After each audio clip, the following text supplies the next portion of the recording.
अगर मैं आपसे कहूं कि ईरान ने हथियार से भरे जहाज को इस तरीके से मारकर गिरा दिया, अरे जैसे लग रहा हो कि कोई कागज की नाव हो, और ये जहाज किसी और का नहीं बल्कि इजराइल का था, और इजराइल इसमें हथियार भर करके अमेरिका को लड़ने के लिए दिया था। सवाल ये उठता है कि आखिरकार ये जहाज कहां पर मारकर गिराया गया। और केवल यही जहाज नहीं बल्कि ईरान ने कुर्गिस्तान पर अटैक किया, ईरान ने जॉर्डन पर अटैक किया, ईरान ने कई सारे देशों पर हमला किया है। और जो जो मिसाइलें दागी हैं अभी देख करके आप दंग हो जाओगे और कहोगे कि बाप रे बाप, ये युद्ध यार यहाँ कहां तक चला जा रहा है। यार अगर आप देखने की कोशिश करोगे तो खुद देख सकते हो। पहले जहाज के बारे में ही बात कर लेते हैं, और इसके बाद जो आएगा और जो आप देखोगे आपकी हालत खराब हो जाएगी। आप कहोगे कि यार ये भी युद्ध है। हाँ, मतलब पहले चीज तो ये एक जहाज है यार, ये जहाज पूरी डूब चुकी है। ऊपर का जो इंजन और जहां पर रहने होने वाला एरिया रहता है वही आपको दिख रहा होगा। दूसरी चीज, ये जहाज के अंदर भरा पड़ा था कुछ और नहीं बल्कि हथियार, और ये हथियार कोई और नहीं बल्कि इजराइल भेज रहा था अमेरिका को ताकि लड़ सके। मतलब हथियार की कमी पड़ चुकी थी। अब ये जब जहाज जा रहा था और ईरान जैसे ही जान गया कि इजराइल का जहाज है और उसमें भी हथियार भरे पड़े हैं, और जो खाड़ी देश में अमेरिकी सैनिक बैठे हुए हैं उनको इजराइल सपोर्ट करने के लिए हथियार भर करके पूरी जहाज भेज रहा था। और जैसे ईरान को पता चला, ईरान ने मारकर गिरा दिया। अब सोचो कितने सारे ऐसे जहाज गए होंगे जो ईरान को पता नहीं चल पाएंगे। ये एक जहाज पता चला, और उसी के साथ साथ अब ईरान काफी ज्यादा और सतर्क रहेगा ताकि एक भी जहाज पार ना हो पाए हॉर्मुज से। लेकिन ये जहाज कहां से कहां तक जा रहा था, अब इसके बारे में आगे चर्चा करेंगे और तब जानेंगे कि कैसे मार करके गिराया गया। लेकिन एक शब्द याद रखे रहिएगा कि चाबहार पोर्ट। चाबहार पोर्ट जो भारत बनाया था ईरान के अंदर, वहीं से लगभग मार करके गिराया गया। अब क्या इसमें भारत का भी हाथ है? तो भारत का हाथ नहीं है, लेकिन वहीं से ही ईरान ने मारकर गिराया। दूसरी चीज, कहां पर अटैक हुआ है? Jordan is under attack from Iranian missile. असल में ईरानियन मिसाइल जॉर्डन पर जाकर गिर रही हैं। अब जॉर्डन है कहां, कैसे है, इसके बारे में आगे चर्चा करते हैं, लेकिन अभी ये समझ लेते हैं कहां कहां पर अटैक हो रहा है। दूसरा अटैक हो रहा है कि भैया टारगेट बनाया जा रहा है कुछ और नहीं बल्कि इरबिल को, जो कि इराकी कुर्गिस्तान के अंदर मौजूद है। अब ये इराकी कुर्गिस्तान क्या है? लोग कुर्गिस्तान का नाम तक नहीं जानते यार। कुर्दिस्तान कोई देश नहीं है, लेकिन कुर्दिस्तान को देश बनाने के लिए काफी ज्यादा संघर्ष किया जा रहा है, और वहीं पर अभी अटैक हुआ है। मुझे पता है आपको नहीं समझ में आया होगा, लेकिन उससे पहले आप ये जान जाइए, तब जाकर आगे पूरी चर्चा करते हैं। देखो यार, IRGC ड्रोन जो है अब पूरी तरीके से एक्टिवेट हो चुका है, और ये जो आप देख रहे हो ये अमेरिका का वॉरशिप है। ईरान ने अमेरिका के वॉरशिप पर ऐसे ऊपर से ड्रोन लगाकर रखे हैं। वो निगरानी रख रहा है कि ये ड्रोन देख रहा है कि अगर ये जहाज चालू हुआ और बस हल्का सा आगे बढ़ा तो तुरंत ये ड्रोन आकर इस पर अटैक कर देगा, पूरी वॉरशिप बर्बाद हो जाएगी। मतलब आप जान जाइए, अमेरिका को पूरी तरीके से बांध करके रख दिया है कि तुम हिलो डुलो खाली, तुम हिले क्या तुम गए, इस तरीके से नजर रख रहा है। और उसी के साथ साथ जो ईरानियन ड्रोन है जिसका नाम शहद ड्रोन है, वो इरबिल यानी कि इराक पर अटैक कर दिया है। अब लोग यार ये इरबिल उर्बिल समझ नहीं पा रहे होंगे, मैं बता रहा हूं। देखो, पहली चीज हम वो समझते हैं कि आखिरकार जहाज मार करके कहां गिरा गया। ये देख रहे हो, यहां से हॉर्मुज का रास्ता है, और भारत ने ईरान के अंदर आपको पता होगा कि एक चाबहार पोर्ट बनाया था। यहीं से ही यार एक तो जहाज जा रहा था, किसी और का नहीं बल्कि इजराइल का, हथियार भर करके, ताकि वो अंदर जा सके या फिर यहीं UAE से ही वो पूरे हथियार को सप्लाई कर सके।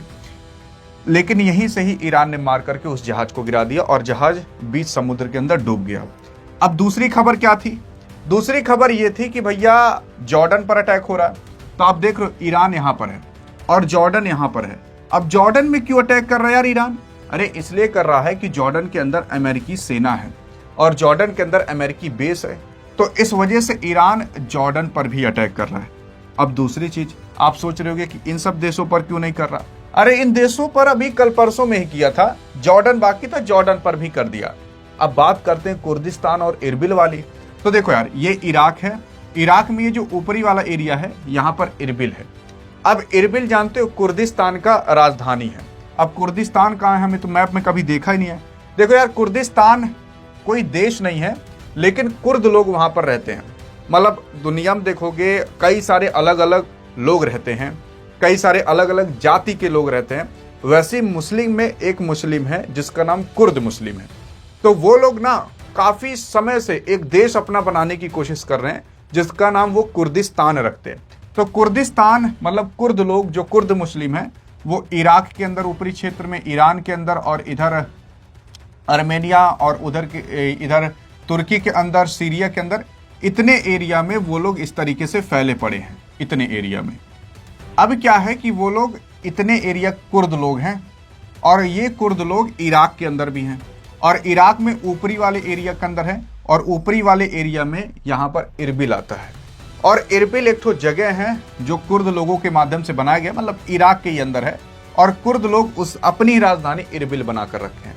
लेकिन हाँ, अभी तक इसको देश की मान्यता नहीं दी गई है और दी भी नहीं जाएगी, क्योंकि तुर्की हमेशा इसका विरोध करता है। क्योंकि जो कुर्द लोग हैं वो 50% तुर्की के ही अंदर आते हैं, और कुर्द लोगों की अगर बात करें कि कितनी जनसंख्या होगी तो 2.5 से 3 करोड़ तक मानी जाती है कि ये 2.5 से 3 करोड़ कुर्द लोग हैं। वो लोग अपना देश बनाना चाहते हैं, काफी समय से बनाना चाहते हैं, लेकिन बना नहीं पा रहे। अब मैं ये बात क्यों बता रहा हूँ, क्योंकि यार देखो, यहीं पर युद्ध हो रहा है तो आपको पता होना चाहिए कुर्द लोग भी यहाँ पर रहते हैं, और इन्हीं की एरिया में यहाँ नीचे इरबिल में अटैक हुआ है। ईरान ने इरबिल में अटैक इसलिए किया है, देखो अब इरबिल आता कहाँ है, इराक के अंदर आता है, इराक के ऊपरी एरिया पर। लेकिन यहाँ पर कौन रहते हैं, कुर्द लोग रहते हैं, यानी कि कुर्दिस्तान यहाँ पर बनाने की कोशिश की जा रही है। तो ईरान ने यहाँ पर अभी अटैक किया है इरबिल के अंदर, और इरबिल इराक के अंदर आता है। लेकिन अगर आप कुर्दिस्तान के नजरिए से देखोगे तो कुर्दिस्तान के अंदर भी आता है, लेकिन कुर्दिस्तान कोई देश है नहीं, अभी उसको मान्यता दी नहीं गई है। तो वो कई सारे देशों के अंदर ये कुर्दिस्तान इस तरीके से बना हुआ है, लेकिन अभी तक इसको देश की मान्यता नहीं दी गई और दी भी नहीं जाएगी यार, क्योंकि कौन अपना देश अपना एरिया कम करेगा। तो इरबिल यहीं पर आता है, और ईरान ने इसी इरबिल पर अटैक किया है। मतलब वो इराक के अंदर भी आता है और प्लस कुर्दिस्तान के अंदर भी आता है।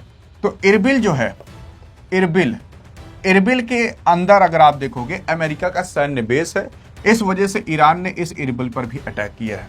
आई थिंक अब आप समझ चुके होंगे। लेकिन और क्या खबरें थी मैं आपको बताने की कोशिश करता हूं।